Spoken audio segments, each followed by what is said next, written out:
আজকে আমরা যে টপিকটা নিয়ে আলোচনা করব সেটা হচ্ছে আমরা যে জীবনে বিপদে পড়ি, আমরা বিপদে পড়লে আমাদেরকে উদ্ধার করে কে?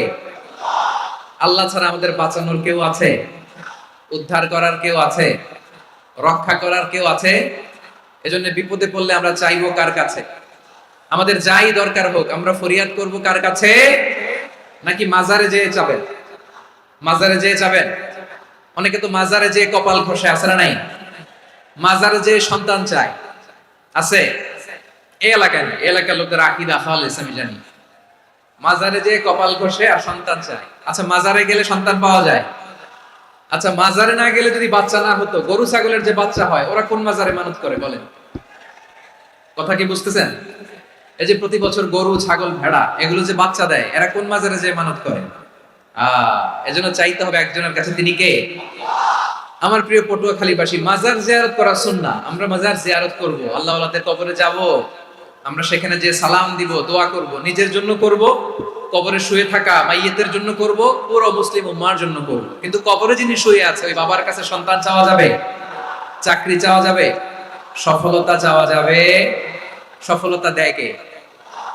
এক কথাই রব্বুল আলামিন বলেন, ওয়া ইয়ামসাসকাল্লাহু বিদুররিন ফালা কাশিফা লাহু ইল্লা হু ওয়া ইয়ুরিদকা বিখাইরিন ফালা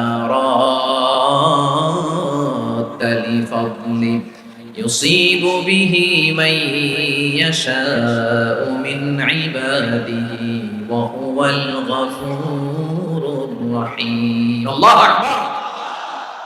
আল্লাহ বললেন, ওয়া ইয়ামসাসকাল্লাহু বিদুররিন ফালা কাশিফা লাহু ইল্লা হু।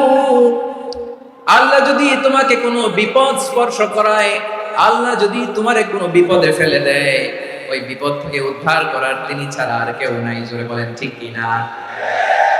তিনি যদি কোনো বিপদে ফেলেন, তিনি ছাড়া বিপদ থেকে উদ্ধার করার কেউ নাই। আর তিনি যদি তোমার প্রতি কোনো অনুগ্রহ করতে চান, ওই অনুগ্রহ ঠেকিয়ে দেওয়ার ক্ষমতাও কারো নাই।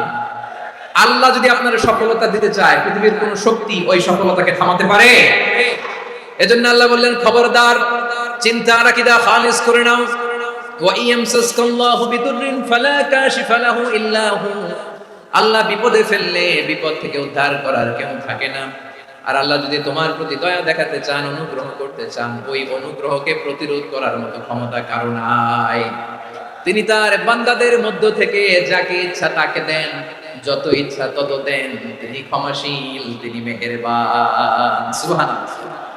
তিনি ক্ষমাশীল, তিনি মেহেরবান। তাহলে এই আয়াত থেকে আমরা বুঝতে পারলাম, আমরা যদি বিপদে পড়ি আমাদেরকে কেউ বাঁচাতে পারে না। আমার বাবা আমারে বাঁচাতে পারে, আমার মা আমাকে বাঁচাতে পারে, আমার বন্ধু আমারে বাঁচাতে পারে, আমার দলের কর্মী আমাকে বাঁচাতে পারে, আমার পীর সাহেব আমারে বাঁচাতে পারে। আমার পটুয়াখালীর ভাইরা খেয়াল রাখবেন, বাঁচাতে পারে এক মহান সত্তা, উদ্ধার করতে পারে এক মহান সত্তা। চিৎকার করে বলুন, তিনি কে? আবার আল্লাহ বললেন, আম্মাই ইউজিবুল মুত্তাররা ইযা দাআহু ওয়া ইয়াকশিফুস সুআ ওয়া ইয়াজআলুকুম খুলাফাআল আরদ আইলাহুম মা'আল্লাহ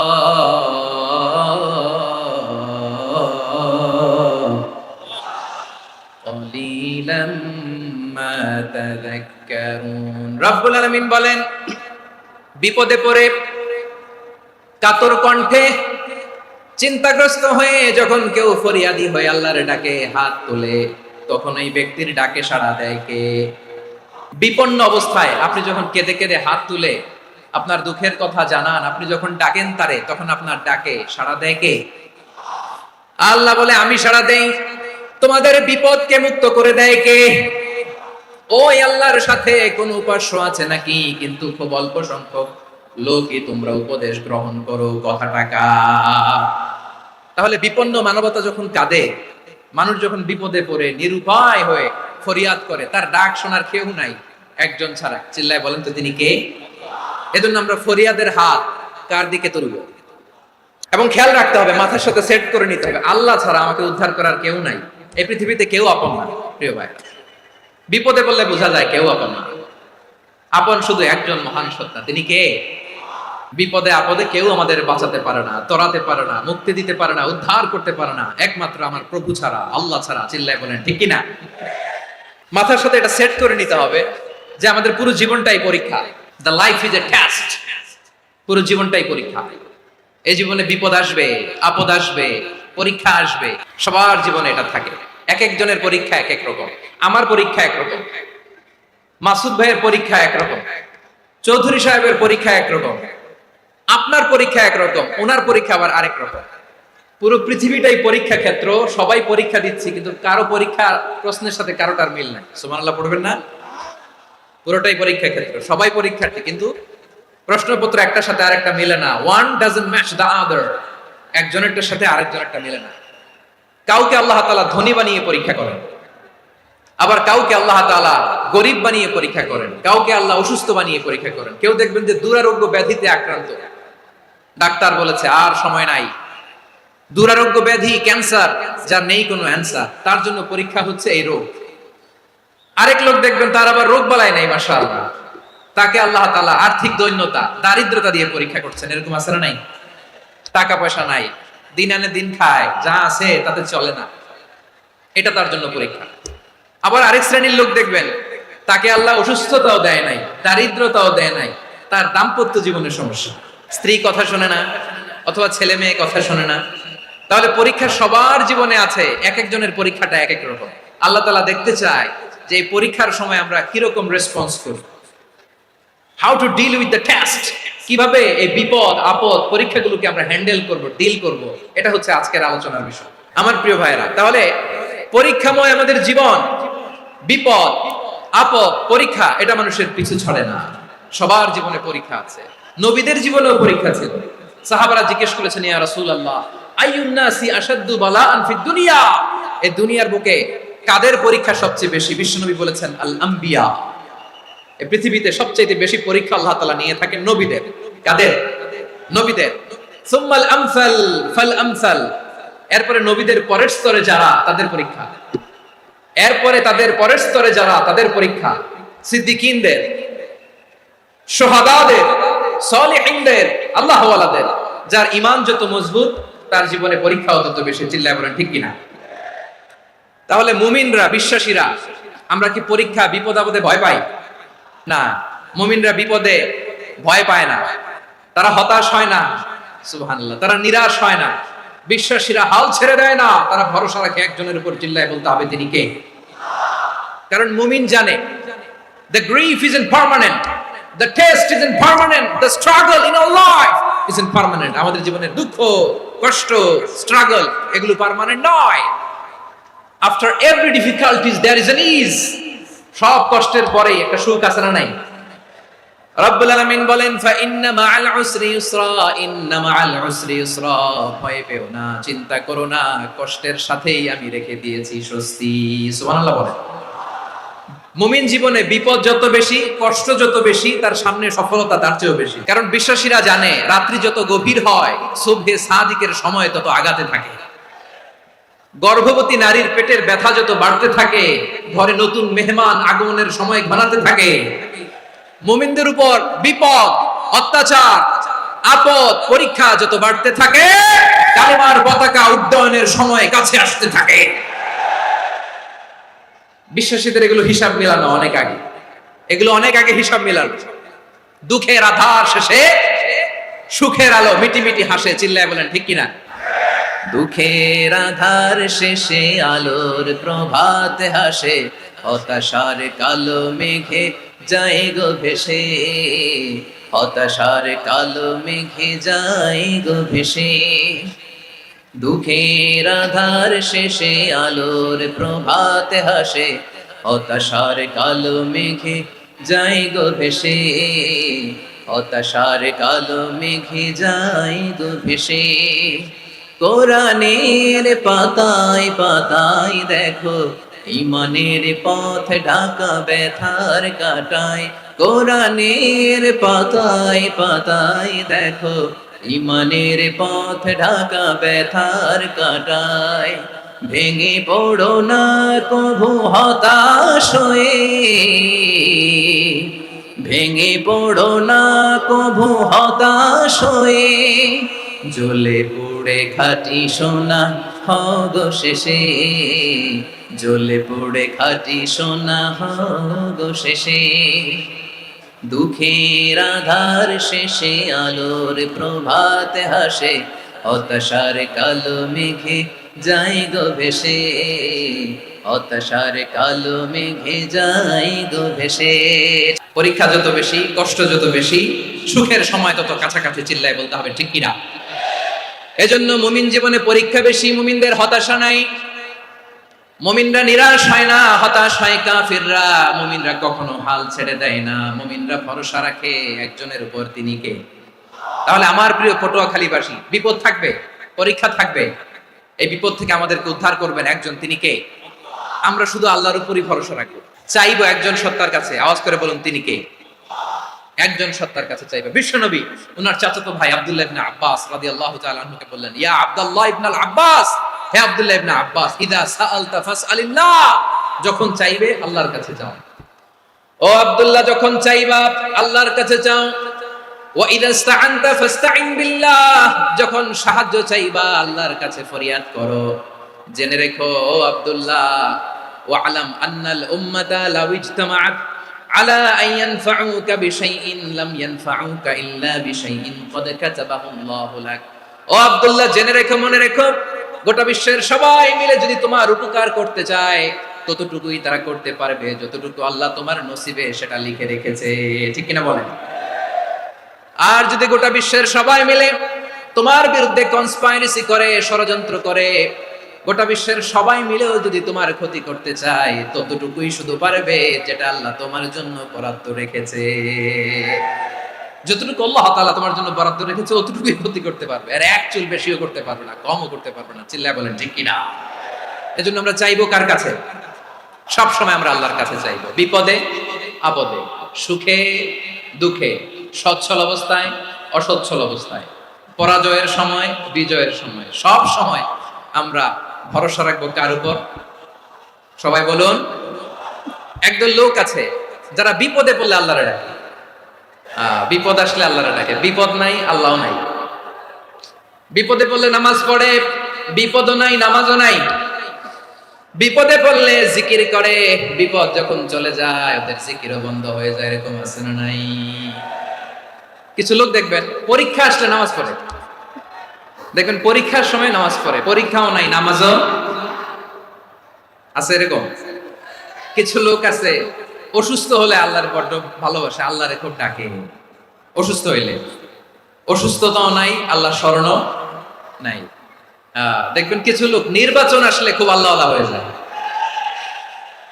তখন দেখবেন মাথার মধ্যে হেজাব লাগায়, পাঞ্জাবি লাগায়, আল্লাহ আল্লাহ হয়ে যায়। নির্বাচনও নাই, এরপরে আল্লাহর কথাও নাই।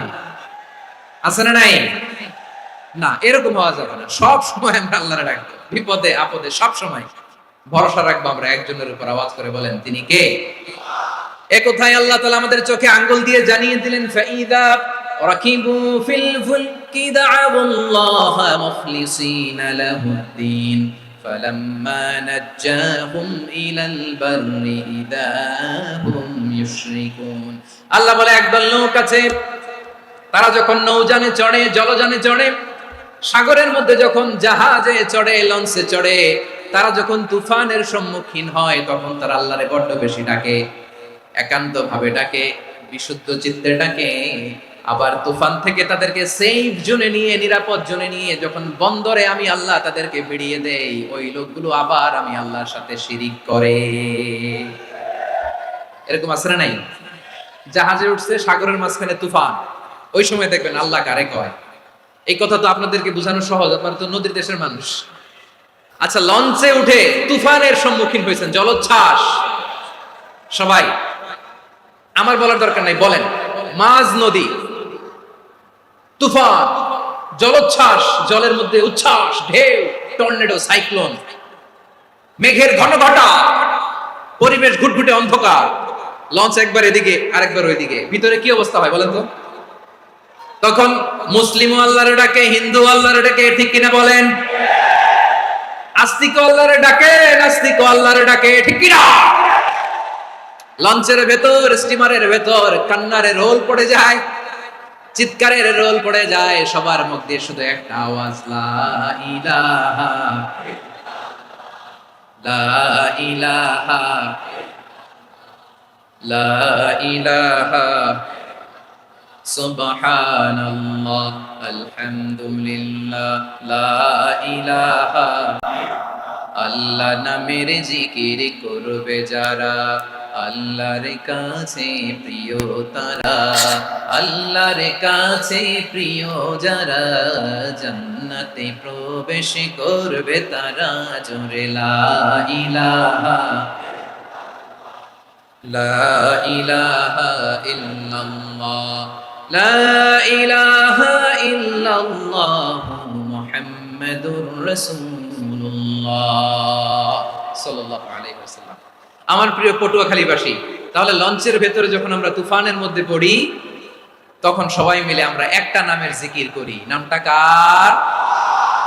মুসলমানেরাও ডাকে, হিন্দুরাও ডাকে, আস্তিকও ডাকে, নাস্তিকও ডাকে, সবাই ডাকে একজনকে। তিনি কে? আবার দেখবেন ওই আল্লাহ তুফানের পরে, ঝড়ের পরে ওই লঞ্চটাকে যখন সদর ঘাটে ফিরিয়ে দেয়, আবার আমরা নাফরমানি শুরু করে দেই। সে কোথায়? আল্লাহ বললেন, ফাইদা রাকিবু ফিল ফুলকি দা'আল্লাহ মুখলিসিনা লাহুদ্দিন ফালাম্মা নাজ্জাহুম ইলাল বাররি ইযা হুম ইউশরিকুন। সাগরে যখন তুফানে পড়ে আমি আল্লাহর ডাকে, আবার আমি আল্লাহ যখন বাঁচিয়ে দেই, আবার আমি আল্লাহর সাথে শিরিক শুরু করে। আমরা কি এরকম হতে চাই নাকি? বিমানের মধ্যে মাঝে মাঝে দেখবেন যে এয়ার টার্বুলেন্স হয়, জানেন? এয়ার টার্বুলেন্স জানেন তো? মাঝে মাঝে বিমানটা বাউন্সিং করে, বাম্পি, ভেরি বাম্পি ওয়েদার। শুনেন নাই? 40,000 ফিট উপরে যখন থাকে, তখন পাইলট মাঝে মাঝে বলে, dear passengers, ladies and gentleman, right now we are flying 40,000 feet above the ground and we are passing very air turbulence, very heavy air turbulence right now. Please fasten your seat belts. দেখবেন মাঝে মাঝে বলে যে, ভদ্র মহিলা, ভদ্র মহোদয়গণ, আমরা 40,000 ফিট উপর দিয়ে যাচ্ছি আর এয়ার টার্বুলেন্স ফেস করছি, মেহেরবানি করে আল্লাহর রাস্তে সিট বেল্ট বাঁধুন। তখন বিমানটা এরকম বাউন্সিং করে, শেকিং করে। আপনারা মুখোমুখি হয়েছেন? ইদানিং এই এয়ার টার্বুলেন্স বেড়ে গিয়েছে। গত বছর আমার ইন্টারন্যাশনাল অনেকগুলো ফ্লাইট ছিল, তো আমি দেখলাম যে আগের ফ্লাইটগুলোর তুলনায় এখন এয়ার টার্বুলেন্স খুব বেশি। আমি একটু রিসার্চ করে দেখলাম, ক্লাইমেট চেঞ্জের কারণে, জলবায়ু পরিবর্তনের কারণে আকাশের বাতাসের মুভমেন্টে পরিবর্তন হয়েছে, ফলে এখন বিমান শেকিং করে বেশি, বাউন্সিং, বাম্পি ওয়েদার। তো বলেন তো, 40,000 ফিট উপরে যখন আপনি, কয় হাজার ফিট? 40,000 ফিট উপরে যখন আপনি, তখন যখন বিমানটা এরকম বাউন্সিং করে, সবাই যখন ভমিটিং করে বিমান নষ্ট করে দেয়, বমি করে, তখন বাঁচানোর কে আছে আল্লাহ ছাড়া? কেউ আছে? ওই মুহূর্তেও সবাই মিলে একজনের ডাকে আওয়াজ করে বলেন, তিনি কে? মাঝে মাঝে কিছু সোশ্যাল মিডিয়ায় কিছু ভিডিও পাওয়া যায় যে হেভি যখন এয়ার টার্বুলেন্স হয়, 10 সেকেন্ড 15 সেকেন্ডের কিছু ভিডিও পাওয়া যায়, বিমানটা এরকম বাউন্সিং করছে, বাম্পি ওয়েদার, কাঁপছে, মানুষগুলো বমি করছে, অক্সিজেন মাস্কগুলো সব ঝুলে পড়েছে, বিমানটা শুধু কাঁপছে। তখন দেখবেন বিমানের ভেতরেও এরকম লঞ্চের মতো চিৎকার আছে না নাই? বিমানের ভেতরেও তখন চিৎকার। গত বছর হিথ্রো এয়ারপোর্ট থেকে সিঙ্গাপুর এয়ারলাইন্সের একটা ফ্লাইট, হিথ্রো টু চাঙ্গি, একটা ফ্লাইটে এমন বেশি এয়ার টার্বুলেন্সের শিকার হয়েছিল ওই এয়ারক্রাফটটা, 33 জন যাত্রী সেখানে আহত হয়েছে, একজন যাত্রী নিহত হয়েছে। কেবিন ক্রুজ, এয়ার হোস্টেস যারা আছে, একজনের নাক ফেটে, চোখ ফেটে, কপাল ফেটে, ব্লিডিং হয়ে শয়লা। প্রিয় ভাইরা, 40,000 ফিট উপরে বিমানটা যখন কাঁপবে, তখন আমাদেরকে আল্লাহ ছাড়া আর কেউ বাঁচানোর আছে? এত আসতে বললে হবে? ওই কঠিন মুহূর্তে আমার বাবা আমারে বাঁচাতে পারে, আমার বন্ধু আমারে বাঁচাতে পারে। এই গ্রাউন্ডে, জমিনের বুকে আমার প্রোটোকল, আমার ক্ষমতা, আমার দাম্ভিকতা, কোনো কিছু আমারে বাঁচাতে পারে একজন ছাড়া। চিল্লায় বলতে হবে, তিনি কে? সে আল্লাহ বললেন, গোলাম, আমি বিপদের সময় ঠিকই তোমাদের বাঁচিয়ে দেই। ওই বিমানের ভেতরে 40,000 ফিট উপরে যখন তোমরা এয়ার টার্বুলেন্সের শিকার হও, তখন নাস্তিকও আল্লাহরে ডাকে, হিন্দু আল্লাহরে ডাকে, জোরে বলেন ঠিক কিনা? আবার বিমানটা যখন শান্ত হয়ে যায়, একটু পরেই বিমানের স্ক্রিনের মধ্যে হিন্দি সিনেমা খোঁজে। বিমানের স্ক্রিনে কিন্তু বিশাল ওখানে আফলাম, ফিল্মের একেবারে বোঝাই করা। বিমানটা শান্ত হলে আবার হিন্দি সিনেমা দেখা শুরু করে। একটু আগে ডাকছিল কারে? দেখবেন বাংলাদেশে আমাদের ক্রিকেটাররা যখন অন্য কোনো দেশের সাথে খেলে, অনেক সময় এমন হয় বল বাকি একটা, রান দরকার 6টা। বল বাকি কয়টা? রান দরকার। আপনি দেখবেন ক্যামেরাম্যান তখন গ্যালারিতে খালি দেখায় দর্শকদের যে কি অস্থিরতা। হিপ হপ স্টাইলের মেয়েটা, যে মেয়েটার ওড়না এতক্ষণ ছিল গলায়, এতক্ষণ কই ছিল, ওই মেয়েটা দেখবেন ওড়নাটা টেনে মাথায় দিয়ে এরকম মুনাজাত ধরতেছে, আল্লাহ আল্লাহ, একটা সক্কা, আল্লাহ আল্লাহ, আমার লাল সবুজের পতাকারে তুমি অপমানিত কইরো না আল্লাহ, ইন্ডিয়ার সাথে আমাদের খেলা আল্লাহ আল্লাহ, একটা সক্কা, একটা একটা। পুরো খেলা জুড়ে এই মেয়ের ওড়না ছিল গলায়, কিন্তু যখন এক বলে 6 রান দরকার, ওড়না চলে আসছে কোথায়? মাথায়। আবার মুনাজাত আসরে নাই। ঠিকই বাংলাদেশের দামাল ছেলে এমন এক শট মারলো, বল চলে গেল স্টেডিয়ামের বাইরে, ছক্কা, জিতে গেলাম আমরা।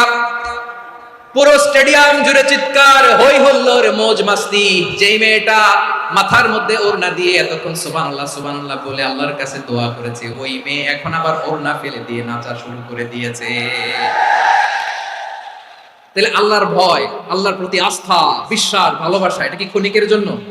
মানে আমার যখন লাগবে তখন আল্লাহর ইউজ করবো নাকি? হ্যাঁ, বিপদে আপদে, সুখের সময় দুঃখের সময়, সচ্ছল অসচ্ছল অবস্থায় বিশ্বাসীরা ভরসা রাখে একজনের উপর, চিৎকার করে বলে পটুয়াখালী তিনি কে? সে আল্লাহ বললেন, গোলাম মনে করো না জাহাজ থেকে সদরঘাটে ভিড়িয়ে দিলাম তুমি নিরাপদ হয়ে গেছো, মনে করো না 40,000 ফিট থেকে সেফ ল্যান্ডিং এর পরে এয়ারপোর্টে নেমে গেলেই তুমি নিরাপদ হয়ে গেছো। ও মিয়া, বিপদ কি শুধু সাগরে আর আকাশে? ঘরের ভেতরও বিপদ আসতে পারে কি পারে না? এজন্য সূরা মুলক আল্লাহ বললেন, আমিনতুম মান ফিস সামাই আন ইয়াখসিফা বিকুমুল আরদা ফাইদা হিয়া তামুর। আল্লাহ বললেন, তোমরা কি ভেবেছো তোমরা নিরাপদ? আমি চাইলে ল্যান্ডস্লাইডস, ভূমি ধস দিয়ে 1 লক্ষ 1 মুহূর্তে নিয়ে যেতে পারি। এক সুনামি দিয়ে থাপ্পড় মেরে 3 লক্ষ সাগরের ভেতরে ঢুকায় দিতে পারি, 1 সেকেন্ডও লাগে না আমার। أم أمنتم من في السماء أن يرسل عليكم حاصبا فستعلمون كيف نذير। আল্লাহ চাইলে আকাশ থেকে পাথর বৃষ্টি নাজিল করতে পারেন কি পারেন না? এই মুহূর্তে এখানে ভূমিকম্প দিতে পারেন কি পারেন না? আচ্ছা, ভূমিকম্প যখন হয় আমাদের কারো হুঁশ থাকে? আপনি মনে করছেন আমরা সাধারণ মানুষ, আমরা দৌড় দেই, আর প্রেসিডেন্ট প্রধানমন্ত্রী ওনারা বুঝি খাটে শুয়ে থাকে? ভূমিকম্প, আর্থকোয়েক যদি হয়, বাঁচার জন্য আমরা কি করি? হয় খাটের তলায়, ডাইনিং টেবিলের নিচে, উপরে শক্ত কিছু আছে এটার নিচে, অথবা ঘর থুইয়া দেও দৌড়। তো প্রধানমন্ত্রী উনি কি করে? প্রেসিডেন্ট উনি কি করে? হ্যাঁ, উনি খাটের মধ্যে যে শুয়ে থাকে নাকি? উনিও দৌড়, সাধারণ মানুষও দৌড়, প্রধানমন্ত্রীও দৌড়, বাড়িওয়ালাও দৌড়, ভাড়াটিয়াও দৌড়, সবাই দৌড়। নাকি ভাড়াটিয়ারা বাড়ি থুইয়া দৌড়, বাড়িওয়ালারা আর বেরোয় না? এরকম না। তাহলে যে কোনো মুহূর্তে ভূমিকম্প দিয়ে নাস্তানাবুদ করতে পারে কে? আমার প্রিয় ভাইরা, আমরা নিরাপদ নই, আমরা তার দয়ায় বেঁচে আছি। কার দয়ায়? এজন্য আল্লাহ বললেন, গোলাম যে কোনো মুহূর্তে বিপদ দিয়ে তোমাদেরকে নাস্তানাবুদ করতে পারি। বিশ্বাসী বলে যদি নিজেকে দাবি করো, সব সময় ডাকতে হবে একজন সত্তাকে। বলেন তিনি কে? আপদ থেকে, পরীক্ষা থেকে, ক্যালামিটি থেকে আমাদেরকে কেউ বাঁচাতে পারে না একজন সত্তা ছাড়া। আবারও বলেন তো তিনি কে? এবার আমরা দেখি বিষ্ণু ইসা ইসলামের জীবনে বিপদ আপদ ছিল কিনা, উনি বিপদ আসলে কিভাবে ডিল করতেন, বিপদ আসলে কোন দোয়া পড়তে হয়, কিভাবে ফরিয়াদের হাত উত্তোলন করতে হয়, কিভাবে রবের দরবারে নতজানু হয়ে ফরিয়াদ করতে হয়, এটা জানার দরকার আছে না নাই? আসুন আমরা বিষ্ণুনবীর জীবনী থেকে দেখি বিপদ আসলে উনি কি করতেন। বিপদ আসলেই প্রথমে বিষ্ণু ইসা ইসলাম একটা দোয়া পড়তেন। তিনি পড়তেন, ইন্না লিল্লাহি ওয়া ইন্না ইলাইহি রাজিউন। নিশ্চয় আমরা আল্লাহর জন্য, নিশ্চয় আমরা কার দিকে ফিরবো ভাই? আবার কার দিকে ফিরবো? আওয়াজ করে বলুন তো, আমরা এসেছি কার কাছ থেকে, আবারও ফিরে যাব কার কাছে? এজন্য বিষ্ণুই পড়ছেন, ইন্না লিল্লাহি ওয়া ইন্না ইলাইহি রাজিউন। নিশ্চয় আল্লাহর জন্য, ওই আল্লাহর দিকেই আমরা ফিরে যাব। তারপরে বিষ্ণুই পড়তেন, আল্লাহুম্মা আজুরনি ফি মুসিবাতি ওয়াখলুফ লি খায়রাম মিনহা। একসাথে প্রথমে পড়তেন ইন্না লিল্লাহি ওয়া ইন্না ইলাইহি রাজিউন, তারপর পড়তেন আল্লাহুম্মা আজুরনি ফি মুসিবাতি ওয়াখলুফ লি খায়রাম মিনহা। মানে আল্লাহ, এই যে আমি বিপদে ধৈর্য ধারণ করলাম, এটার সব তুমি আমারে দাও, আর যেটা হারালাম এর চেয়ে ভালো কিছু দিয়ে মেকআপ করে দিও। ভালো কিছু দিয়ে বদল করে দিও, সুবহানাল্লাহ পড়েন। তাহলে বিপদ আসলে আমরা কি করব? এদেশে পরস্পরে দেখা হলে দেয় সালাম, এদেশে আমজনতার হৃদয় জুড়ে পাক কালাম, এদেশে বিপদ এলে সর্বজনে সর্বক্ষণে দোয়া পড়ে ইন্না লিল্লাহ, কি পড়ে?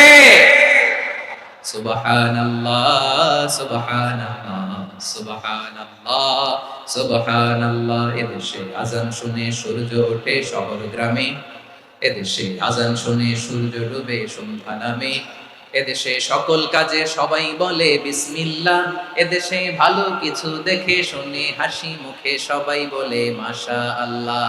তাহলে বিপদ এলে আমরা কি পড়ি? তাহলে বিপদ এলেই আমরা এখন থেকে ইন্না লিল্লাহ পড়বো, নাকি হাই হুতাশ করবেন? একদল আছে হাই হুতাশ করে, হায় আল্লাহ রে মোর কি হইল রে, মুই কি হরমু রে, মুই কমবে যামু রে, এরকম বিলাপ করতে নিষেধ করেছেন বিশ্বনবী। কি করব, কই যাব, কি হবে, হায় হায়, এরকম হাহুতাশ আছে না নাই? বিশ্বাসীরা হাহুতাশ করে না, তারা ইন্না লিল্লাহ পড়ে। কি পড়ে মনে থাকবে? আমরা পড়বো ইন্না লিল্লাহি ওয়া ইন্না ইলাইহি রাজিউন। নিশ্চয়ই আমরা আল্লাহর জন্য, আমরা আল্লাহর দিকেই ফিরে যাব। এরপর পড়বো আল্লাহুম্মা আজুরনি ফি মুসিবাতি ওয়াখলুফ লি খায়রাম মিনহা। আল্লাহ, আমি যে বিপদে ধৈর্য ধারণ করলাম এটার সওয়াব দিও, আর যা হারালাম তার চেয়ে ভালো কিছু দিয়ে বদল করে দিও। সুবহানাল্লাহ পড়েন। বিশ্বনবীর হাদিস শুনলেন উম্মে সালামা রাদিয়াল্লাহু তাআলা আনহা। ওনার স্বামী হলো আবু সালামা। মজার ঘটনা খেয়াল করে শুনেন। সাইয়্যিদাতুনা উম্মে সালামা রাদিয়াল্লাহু তাআলা আনহা, ওনার স্বামীর নাম আবু সালামা। শ্রেষ্ঠ দম্পতি, শ্রেষ্ঠ ফ্যামিলি।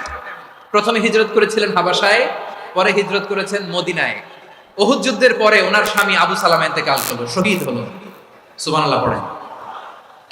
যখন আবু সালামা ইন্তেকাল করলো, উম্মে সালামা রাদিয়াল্লাহু তাআলা আনহা কেঁদে কেঁদে হায়রান। আর নবীর শিখানো বাণী অনুযায়ী তিনি বারবার পড়ছিলেন ইন্না লিল্লাহ। কি পড়ছিলেন? ইন্না লিল্লাহ। যেহেতু বিশ্বনবী বলেছেন কেউ যদি বিপদের প্রথম ধাক্কায় পড়ে ইন্না লিল্লাহি ওয়া ইন্না ইলাইহি রাজিউন, আল্লাহুম্মা আজুরনি ফি মুসিবাতি ওয়াখলুফ লি খায়রাম মিনহা, তাহলে এই বিপদে যে সে যা হারালো তার চেয়ে শ্রেষ্ঠ কিছু দিয়ে আল্লাহ তার বদল দিয়ে দিবে। এই হাদিস শুনে উম্মে সালামা রাদিয়াল্লাহু তাআলা আনহা ওনার প্রাণ প্রিয় স্বামী আবু সালামার ইন্তেকালের পরে চোখের পানি ছাড়ে আর পড়ে ইন্না লিল্লাহি ওয়া ইন্না ইলাইহি রাজিউন, আল্লাহুম্মা আজুরনি ফি মুসিবাতি ওয়াখলুফ লি খায়রাম মিনহা।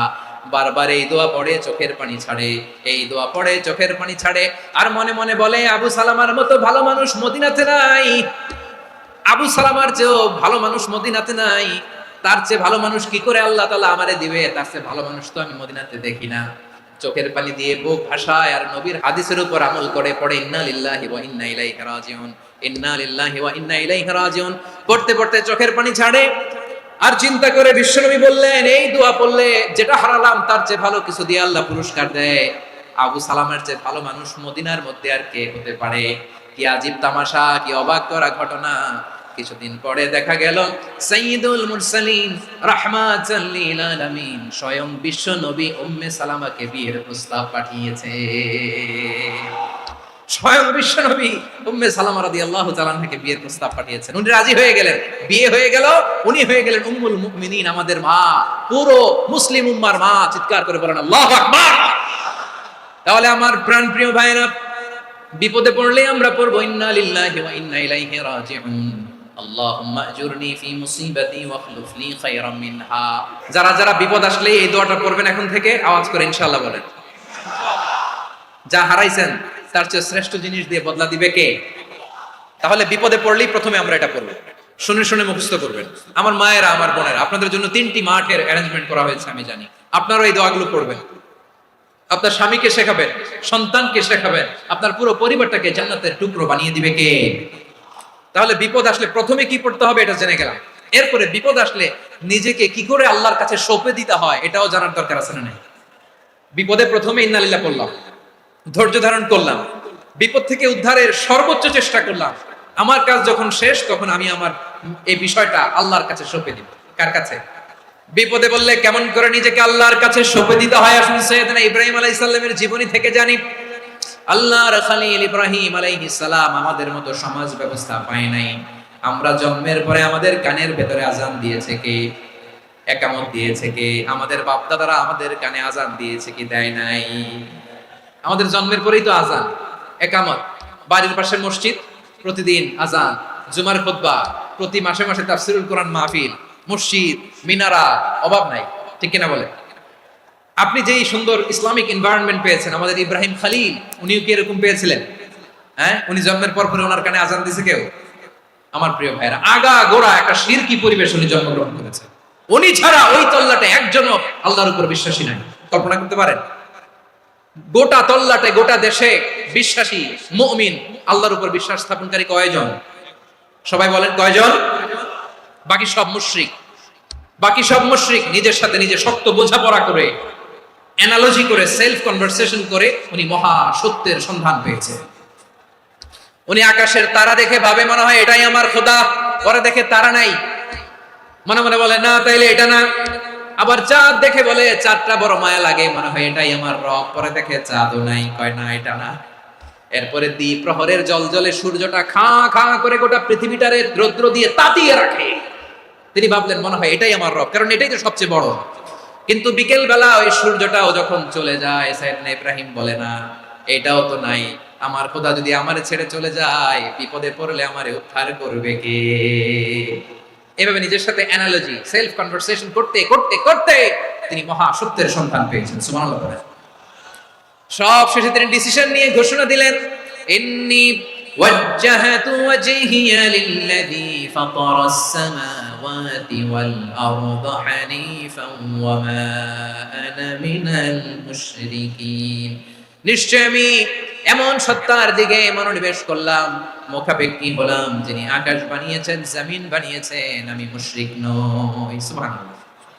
পারতেন? আপনি পারতেন? কেউ নাই, লক্ষ লক্ষ মুশরিক, আপনি একা।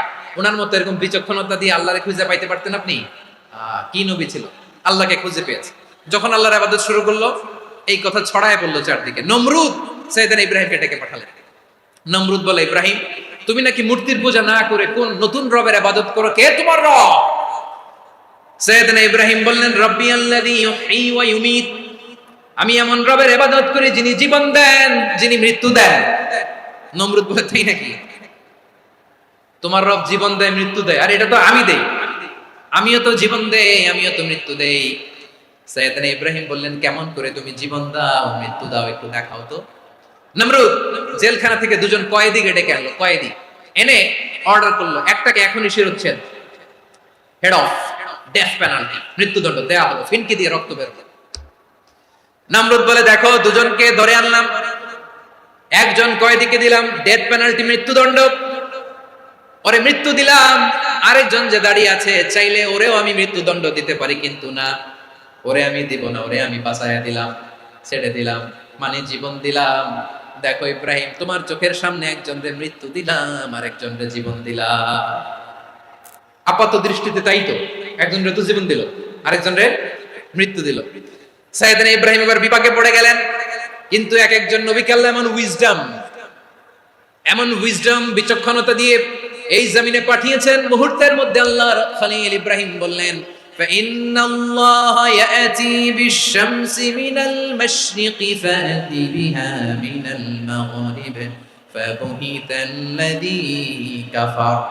আল্লাহর খলিল ইব্রাহিম বললেন, নমরুদ বুঝলাম তুমি জীবন দাও, মৃত্যু দাও, দেখলাম, কিন্তু আমার রব, আমার আল্লাহ প্রতিদিন সকালবেলা উষা লগ্নে ওই পূর্ব দিগন্ত থেকে সূর্যটাকে উদিত করেন, সাঁঝের বেলা, বিকেল বেলা, কুথুরি লগ্নে, সন্ধ্যা বেলা ওই দ্বিপ্রহরের জল জলে সূর্যটাকে পশ্চিম দিগন্তে ডুবিয়ে দেন।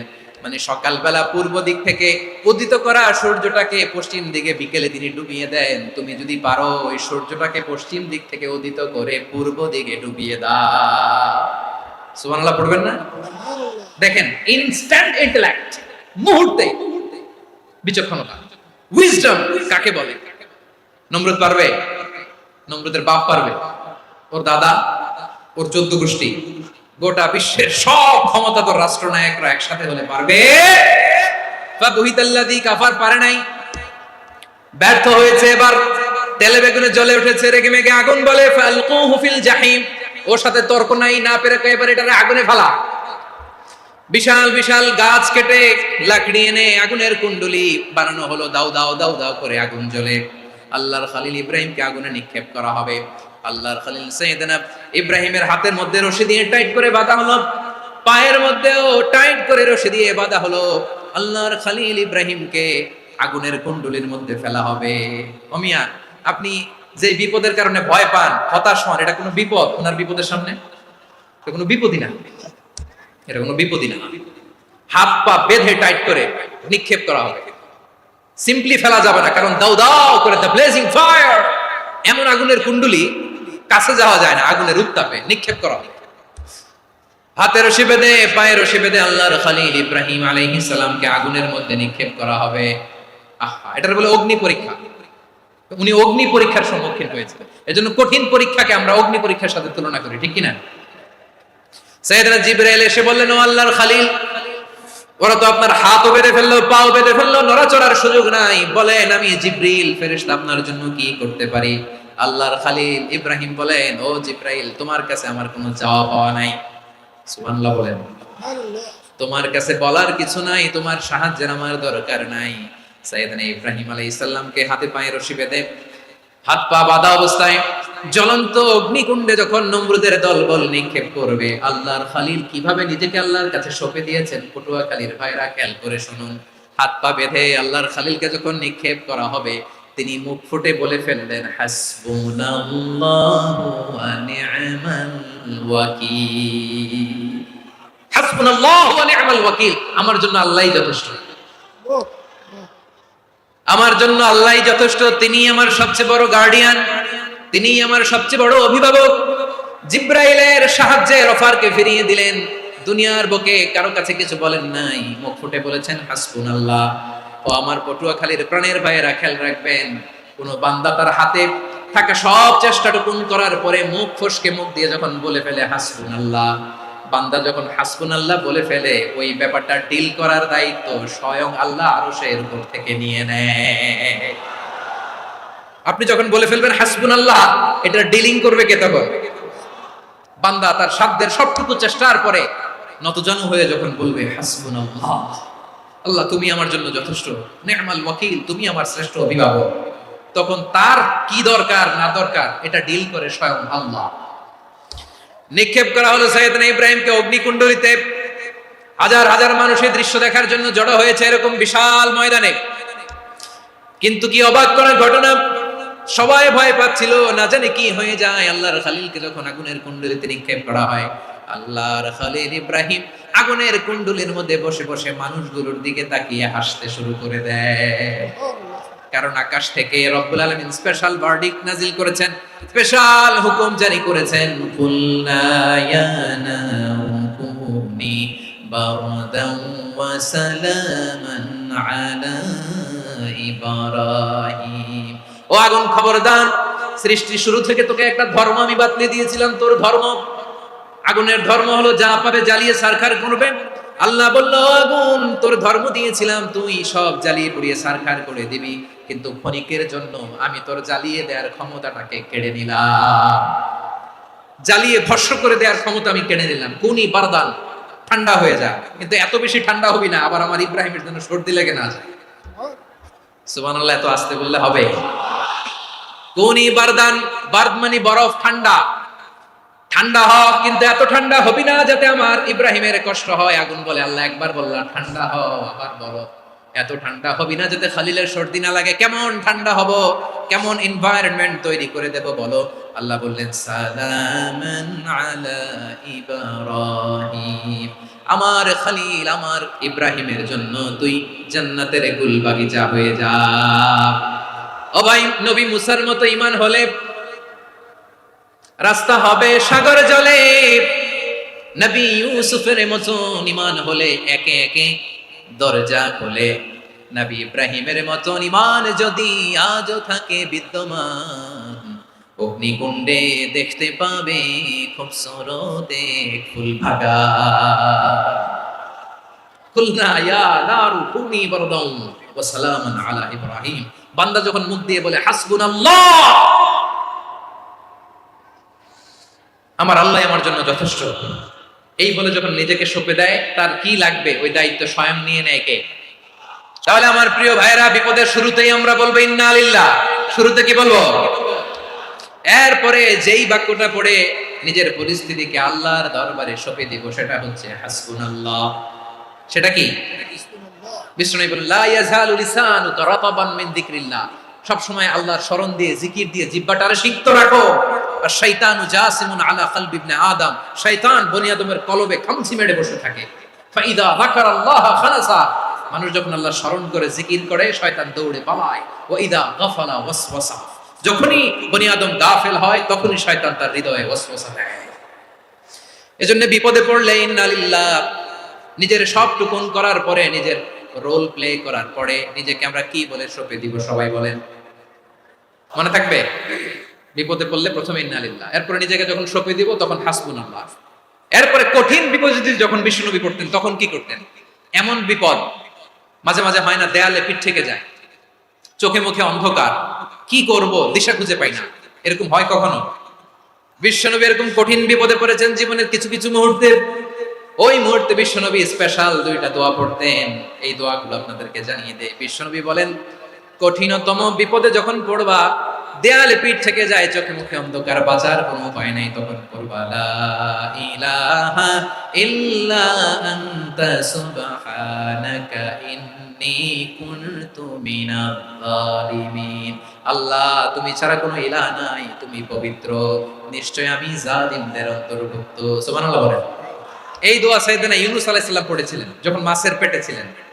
এবং অনেক মুফাসসিরিন ইকরাম বলেছেন, অনেক আহলুল ইলমরা বলেছেন, এটা হচ্ছে ইসমে আজম। ইসমে আজম এমন দোয়া যেটা দিয়ে দোয়া করলে আল্লাহ দোয়া কবুল করে। কিন্তু এটা কোনটা, এটা নিয়ে ইখতিলাফ আছে। কোন কোন আহলুল ইলম বলেন এই লা ইলাহা ইল্লা আনতা সুবহানাকা ইন্নী কুনতু মিনাজ জালিমিন, এটা হচ্ছে ইসমে আজম। সাইয়েদনা ইউনূস আলাইহিস সালাম পড়েছেন, আপনারা পড়েননি? এটা পড়বেন আপনারা। এই দোয়া পড়ে সাইয়েদনা ইউনূস আলাইহিস সালাম মাছের পেট থেকে রক্ষা পেয়েছিলেন। রক্ষা করেছিল কে? তুমি ইউনূস নবীরে যখন খাইলো মাছেতে গিলিয়া, ফেরেশতা পাঠাইয়া দিলে ইসমে আজম দিয়া। প্রাণে ছিল যাহার ভয়, সেথা পাইল আশ্রয়। প্রাণে ছিল যাহার ভয়, সেথা পাইল আশ্রয়। মাছের পেট হতে সে যে পেল পরিত্রাণ। আল্লাহু আল্লাহু তুমি জাল্লে জালালুহু, শেষ করা তো যায় না গে তোমার গুণগান। আল্লাহু আল্লাহু লা ইলাহা ইল্লা আনতা সুবহানাকা ইন্নী কুনতু মিনাজ জালিমিন। বিষ্ণুনবী বললেন, দেয়ালে পিঠ থেকে গেলে, চোখে মুখে অন্ধকার, বাঁচার কোনো উপায় নাই, তখন এই দোয়াটা পড়তে হবে। এই দোয়া পড়ে আল্লাহর কাছে ফরিয়াদ করলে বিপদ মুক্ত করবেন কে? কেন এই দোয়াটা আল্লাহর কাছে বড্ড প্রিয় জানেন আমার ভাইরা? কারণ এই দোয়ার মধ্যে তিনটা জিনিস আছে। এক নম্বরে হচ্ছে তাওহীদ, দুই নম্বরে তাসবিহ, তিন নম্বরে তাকরীর। আই রিপিট, আবারও বলছি, এক নম্বরে তাওহীদ, দুই নম্বরে তাসবিহ, তিন নম্বরে তাকরীর। এই দোয়াটা আল্লাহর কাছে এত পছন্দনীয় কারণ এই দোয়ার প্রথম অংশে আছে তাওহীদ, আল্লাহর একত্ববাদের ঘোষণা। লা ইলাহা ইল্লা আনতা, ও আল্লাহ আপনি ছাড়া কোনো ইলাহ নাই, উপাস্য নাই। এই কথা বললে আল্লাহ বড় খুশি হয়ে যায়। সুবহানাল্লাহ পড়েন। এই দোয়ার দ্বিতীয় অংশে আছে তাসবিহ, মানে আল্লাহর প্রশংসা, প্রশংসা সূচক বাণী। সুবহানাক সুবহানাক সুবহানাক, ও আল্লাহ আমি আপনার পবিত্রতা ঘোষণা করছি। সুবহানাক, এই কথা শুনলেও আল্লাহ খুশি হয়ে যায়। সুবহানাল্লাহ পড়েন। এই দোয়ার তৃতীয় অংশে আছে তাকরীর। তাকরীর মানে পাপের স্বীকৃতি। তাকরীর মানে কি? তাকরীর মানে পাপের স্বীকৃতি। এই দোয়ার তৃতীয় অংশে আছে ইন্নী কুনতু মিনাজ জালিমিন, ও আল্লাহ আমি জালিমদের অন্তর্ভুক্ত। আল্লাহ আল্লাহ আমি জালেম, আল্লাহ আমি ভুল করেছি, অন্যায় করেছি, আল্লাহ আমি জালেমদের অন্তর্ভুক্ত। এই পাপের স্বীকৃতি, অ্যাকনলেজমেন্ট আল্লাহ বড় পছন্দ করে। যখন আল্লাহর কাছে আপনি ছোট হবেন, ছোট হতে হতে যত ছোট হবে, ওই দৃশ্যটা দেখতে আল্লাহ বড় পছন্দ করে। সুবহানাল্লাহ বলেন। তিন নম্বর অংশ ইন্নী কুনতু মিনাজ জালিমিন, আল্লাহ আমি জালেমদের অন্তর্ভুক্ত। সাইয়েদনা আদম আলাইহিস সালাম ভুল করে যখন নিষিদ্ধ গাছের ফুল খেয়ে ফেললেন, ফল খেয়ে ফেললেন, আল্লাহ বললেন আদম ক্ষমা পেতে চাইলে তুমি আর হাওয়া মিলে স্বীকৃতি দাও, পাপের স্বীকৃতি আর পড়ো।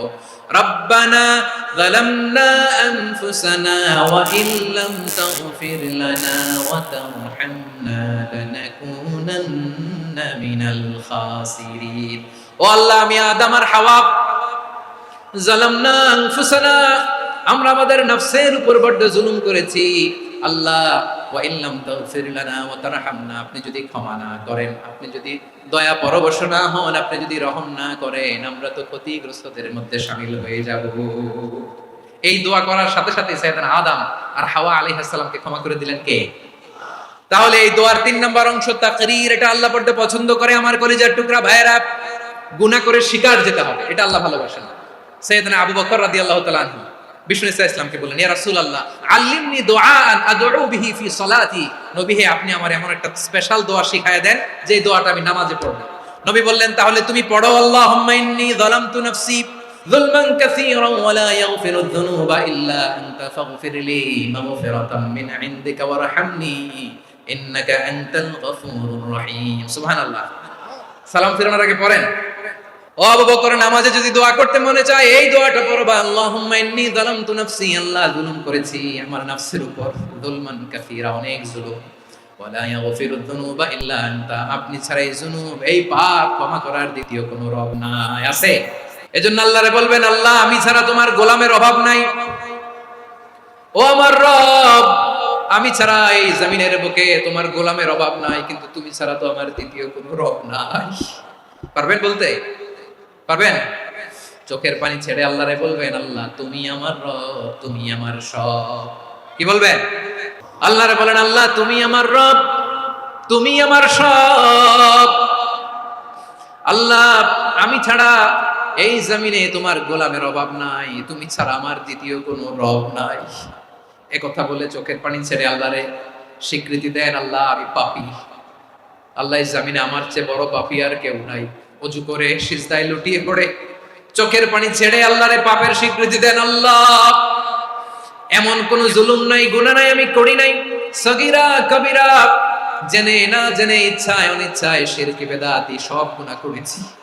আল্লাহ আকাশের নিচে জমিনের উপরে আমার চেয়ে বড় গুনাহগার আর কেউ নাই। চোখের পানি ছেড়ে আল্লাহরে বলেন, আল্লাহ আমি ছাড়া তোমার গোলামের অভাব নাই, তুমি ছাড়া আমার দ্বিতীয় কোনো রব নাই, তুমি ছাড়া তো কেউ আমার গুনাহ ক্ষমা করার নাই, তুমি আমার রব, তুমি আমার সব। বলতে পারবেন? এই তাকরীর আমার পটুয়াখালীর ভাইয়া, এই স্বীকৃতিটা দেখতে আল্লাহ বড় ভালোবাসে, কারণ আমরা সবাই গুনাহগার। আমরা সবাই কি? বিশ্বনবী বলেন, কুল্লুকুম খাত্তাউন, আ বনি আদম তোমরা সবাই পাপী। সবাই কি? সবাই পাপী। আমরা সবাই পাপী, আপন পাপের বাটখারা দিয়ে অন্যের পাপ মাপি। আমরা যে পাপী এটা ভাবতে মনে চায় না কারো, খালি অন্যের পাপ দেখি আমরা, এটা ভুল। ওর এই পাপ, ও পাপী, ও জালেম, ও জাহান্নামী, এরকম একটা টেন্ডেন্সি। আমার যে কি হালাত এটার খেয়াল নাই। খেয়াল করতে হবে যে আমি সবচেয়ে বড় পাপী, ঠিক কিনা বলেন? পাপ করি না এমন কেউ আছি? হ্যাঁ আছি, আছি। কেউ না জানলেও জানে কি আমার পাপের ঘটনা? পৃথিবী না জানুক আমি তো জানি, আমি কি পাপ করেছি হায়। ও আমার কলিজার টুকরা ভাইয়েরা, মাথাটাকে নিচু করে জীবনের সব গুনার ফিরিস্তিগুলো একটা একটা করে স্বীকার করে আল্লাহরে বলেন, আল্লাহ আমি পাপী, আল্লাহ আমার চেয়ে বড় পাপী এই দুনিয়াতে কেউ নাই, আকাশের নিচে জমিনের উপরে আমার চেয়ে বড় পাপী কেউ নাই। একটা একটা করে আল্লাহ স্বীকার করি আমি পাপী, সব পাপের স্বীকৃতি দিলাম। পৃথিবী না জানুক আমি তো জানি, আমি কি পাপ করেছি হায়। আমার পাপের করলে বিচার, বাঁচার আমার নাই উপায়। দয়াময় তুমি মাফ করো আমায়, মাফ করো আমায়। আল্লাহ তাআলা যদি দয়া করে আমাদেরকে মাফ না করে, আমাদের বাঁচার কোনো উপায় নাই। আপনি কি ভেবেছেন আপনার নামাজ দিয়ে আপনি জান্নাতে যাবেন? আপনি তাহাজ্জুদ গুজার, সেজদা দিতে দিতে কপালে দাগ ফেলেছেন, এটা আপনারা জান্নাতে নেবে না। আপনি এলাকার সবচেয়ে বড় হাতেম তাই, দানশীল, এই দানের ভরসায় বসে আছেন, কুশ্চিন কালে ওঠা। আমাদের নামাজ, আমাদের রোজা, আমাদের ইবাদত, এগুলোকে মিজানের পাল্লায় উঠালে কোনো ওজনই হবে না। তবে আমাদের একটা কৌশল জানা আছে, আমরা আল্লাহর রহমতের ভিখারি। আমরা সেদিন আগেই গুনার স্বীকৃতি দিয়ে দেব। আমরা বলবো, আল্লাহ তুমি প্রশ্ন করার আগে তোমার একটা কথা বলি, আমারে কিছু জিজ্ঞেস করো না, আমি সব করেছি। এমন কোন পাপ নাই যে পাপ আমারে দিয়ে হয় নাই। তোমার রহমত দিয়ে তুমি জান্নাতে পাঠাবা, তোমার দয়ায় জান্নাতে যেতে চাই, আমল দিয়ে না। পারবেন বলতে? কিয়ামতের দিন আমরা বলবো, আল্লাহ আমার আমল দিয়ে জান্নাত চাই না, আমি তোমার দয়া দিয়ে জান্নাত চাই। তোমার দয়া ছাড়া আমার কোনো উপায় নাই। কারণ আল্লাহ যদি বিচার করে বাঁচার কারো উপায় নাই। আল্লাহ যদি বলে ফেলেন তুই এটা করলি কেন, ওখানে গেলি কেন, কোরআনে 1000 বার নিষেধ করলাম তারপরেও এই পাপে জড়ালি কেন, এরকম প্রশ্ন ছুড়ে দিলে আমার উত্তর আছে? বাঁচার কোনো উপায় আছে?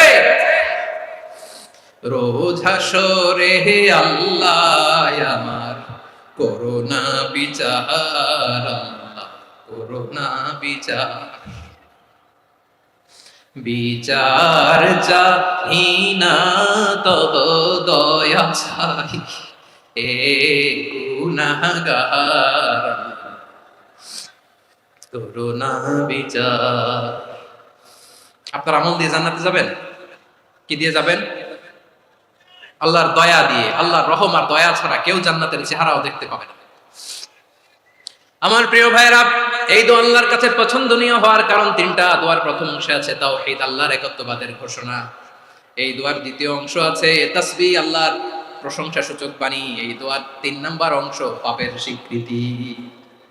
তাহলে আমরা সবাই গুনাহগার, আমরা আল্লাহর কাছে পাপের স্বীকৃতি দিয়ে বলবো, ও আল্লাহ ইন্নী কুনতু মিনাজ জালিমিন, আমরা জুলুম করেছি, পাপ করেছি, অন্যায় করেছি, আল্লাহ বুঝতে পারি নাই, শয়তানের ওয়াসওয়াসায় পড়ে, বন্ধুর পাল্লায় পড়ে, নফসের খায়েশ মেটাতে যে আল্লাহ করে ফেলেছি।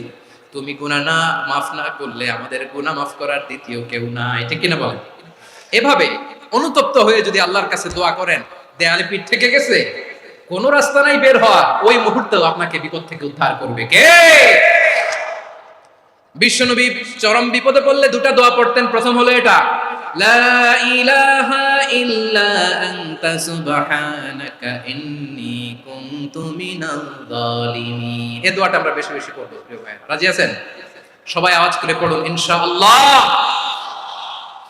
আমার প্রিয় ভাইয়েরা, বিপদে পড়লে বিশ্বনবী আরো একটা দোয়া পড়তেন, লা ইলাহা ইল্লাল্লাহুল আযীমুল হালিম, লা ইলাহা ইল্লাল্লাহু রাব্বুল আরশিল আযীম, লা ইলাহা ইল্লাল্লাহু রাব্বুস সামাওয়াতি ওয়াল আরদি ওয়া রাব্বুল আরশিল কারীম।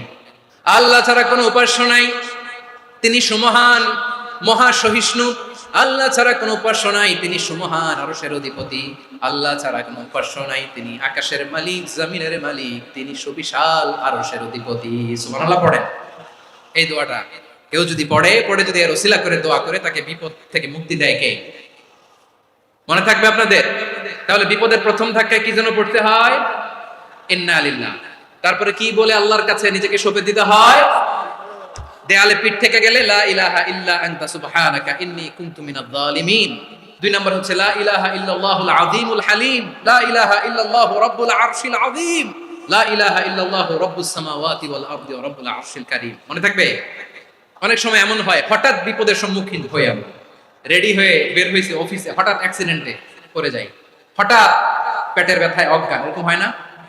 বিষ্ণু ইসলাম বলেন, আকস্মিক দুর্ঘটনার বিপদ থেকে যদি কেউ বাঁচতে চায়, সকাল সন্ধ্যা যেন প্রত্যেকে এই দোয়াটা পড়ে। সকালে যদি 3 বার পড়ে, সন্ধ্যা পর্যন্ত হঠাৎ হঠাৎ বিপদ থেকে সে রক্ষা পাবে।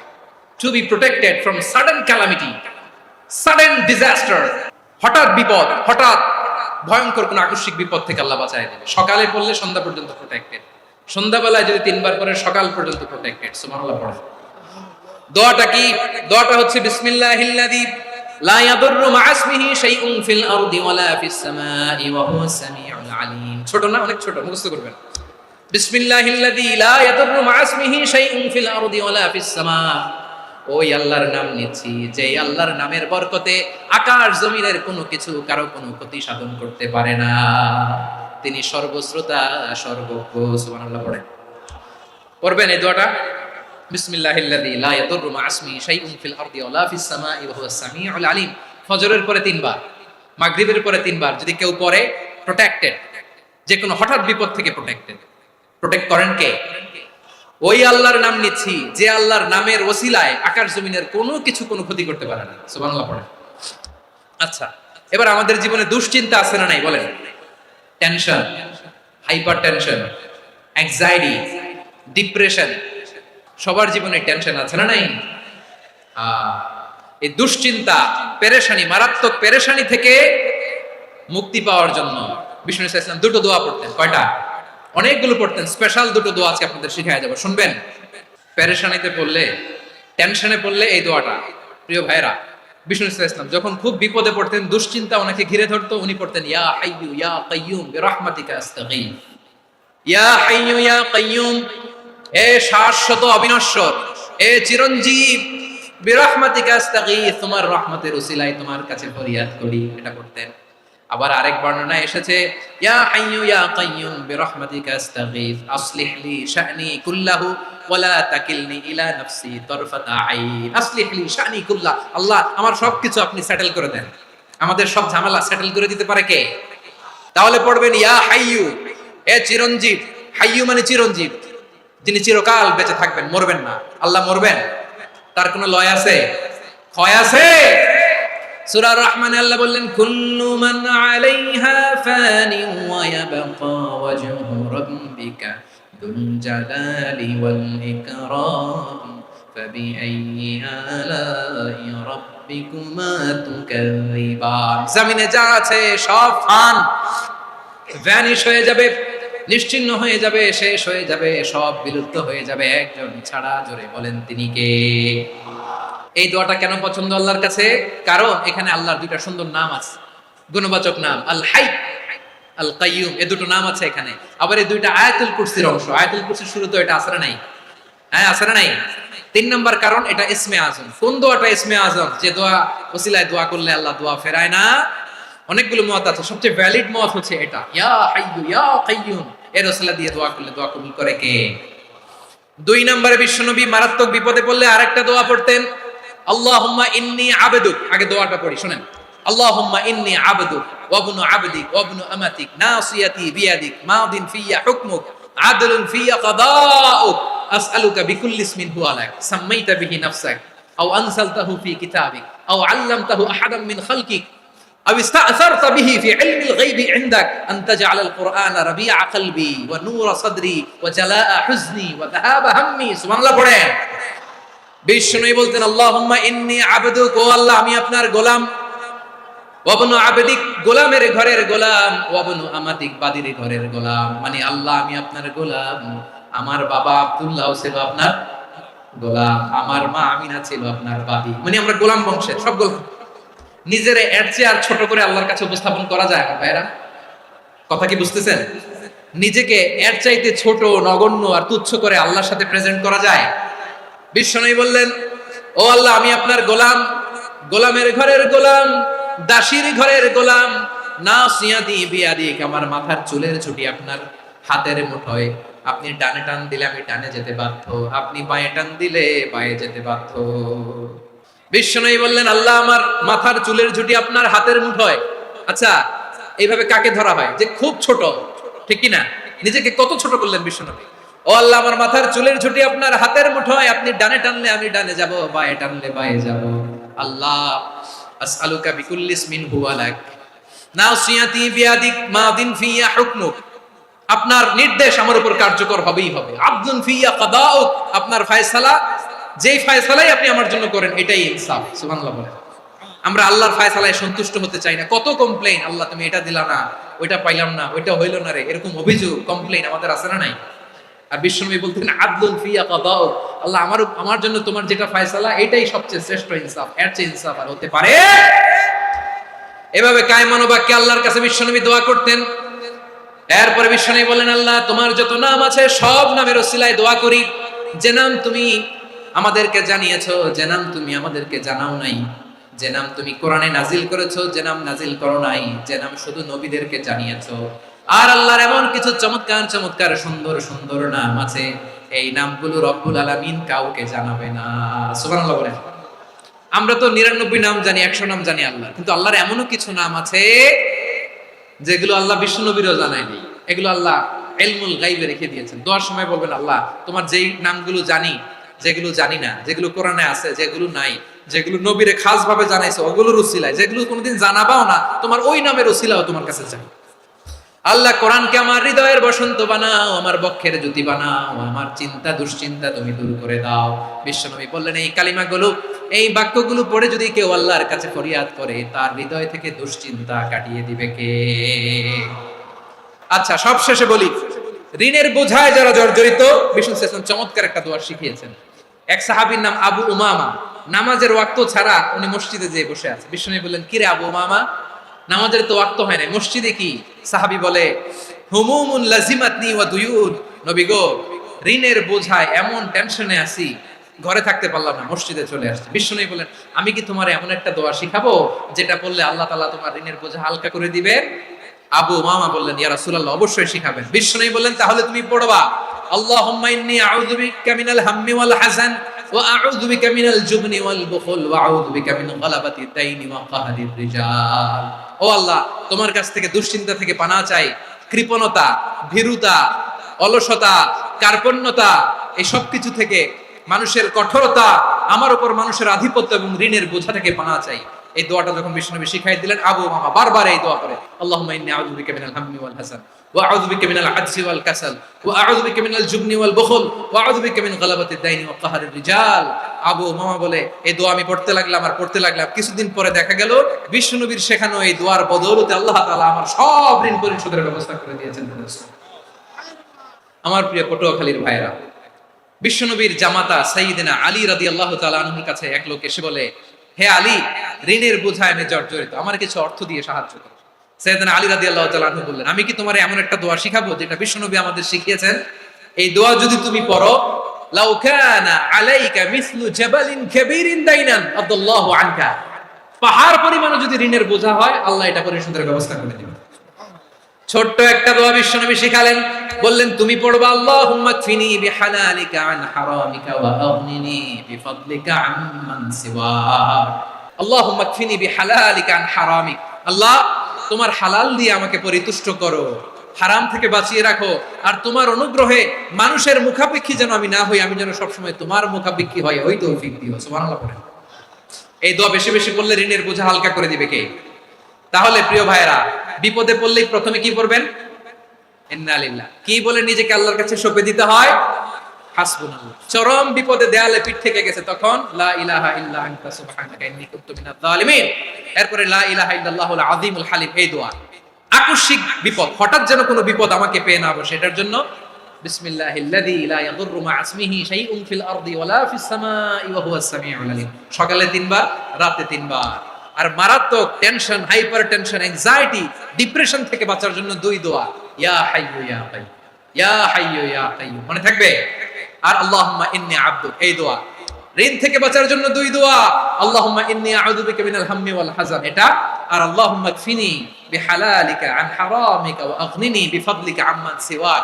আর সব সময় পড়ার জন্য একটা আমল দিয়ে যাই, উঠতে বসতে, অফিসে যাচ্ছেন, অফিস থেকে ফিরতেছেন, বসে আছেন, শুয়ে আছেন, ছোট্ট এক শব্দে আমরা যেন বেশি বেশি পড়ি, আস্তাগফিরুল্লাহ। আল্লাহ রাসূল সাল্লাল্লাহু আলাইহি ওয়াসাল্লাম বলেন, মান লাজিমাল ইস্তিগফার, যে সব সময় এরকম ইস্তিগফারের সাথে লেগে থাকে, জাআলাল্লাহু লাহু মিন কুল্লি দীকিন মাখরাজা, আল্লাহ তাআলা তাকে কোনো বিপদে আটকান না, সে জীবনে আটকাবে না, যে কোনো বিপদে আল্লাহ তার রাস্তা বের করে দিবেন। Way out, you will get a way out in solution. সুবহানাল্লাহ। ওয়া মিন কুল্লি হাম্মিন ফারাজা, দুশ্চিন্তা মুক্ত হবে। ওয়ায়ারযুকহু মিন হাইসু লা ইয়াহতাসিব, এমন জায়গা থেকে আল্লাহ রিজিকের বন্দোবস্ত করবে যেটা সে কল্পনাও করে না। আওয়াজ করে পড়েন সুবহানাল্লাহ। আমার প্রিয় ভাইরা, এটা গেল নিজের বিপদ। নিজে যদি বিপদে পড়েন, অন্যের বিপদ যদি দেখেন, এটার জন্য একটা দোয়া আছে। অনেক সময় আমরা দেখি হাসপাতালে ক্যান্সারের 3rd স্টেজে চলে গেছে, লোকটা হ্যাংলা হয়ে, চিকন হয়ে, হায়রে কি কষ্ট পায়, দেখি না? বিষ্ণু বলে, একটা দোয়া যদি কেউ অন্যের কোনো বিপদ দেখে পড়ে, ওই বিপদ তার জীবনে কখনো আসবে না। অনেক সময় হয় যে আমরা মহাসড়ক দিয়ে যখন চড়ি, দুর্ঘটনায়, আইরে আল্লাহ, দুর্ঘটনায় মানুষের মাথা একদিকে, দেহ আরেকদিকে, ব্লিডিং, এরকম হয় না? আল্লাহ তুমি হেফাজত করো। বিশ্বনবী বলেন, এই দুর্ঘটনা দেখে কেউ যদি এই দোয়াটা পড়ে, তার জীবনে সে কোনোদিন এরকম অ্যাক্সিডেন্টের সম্মুখীন হবে না।